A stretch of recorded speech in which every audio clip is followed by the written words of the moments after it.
Want to start using the newest version of iOS for your iPhone? We are here to help. I'm Jessica, and in this video, I'll show you how to update your iPhone to iOS 26 with the new public beta. Now let's get started. To upgrade to iOS 26, open your iPhone Settings app.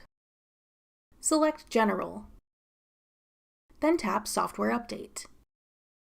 Select Beta Updates. Then select iOS 26 Public Beta. Tap Back. Then tap Update Now. If prompted, enter your passcode.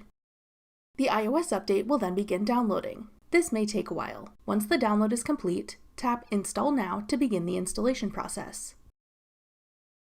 Once the installation is done, your device will reset and iOS 26 will be ready to use.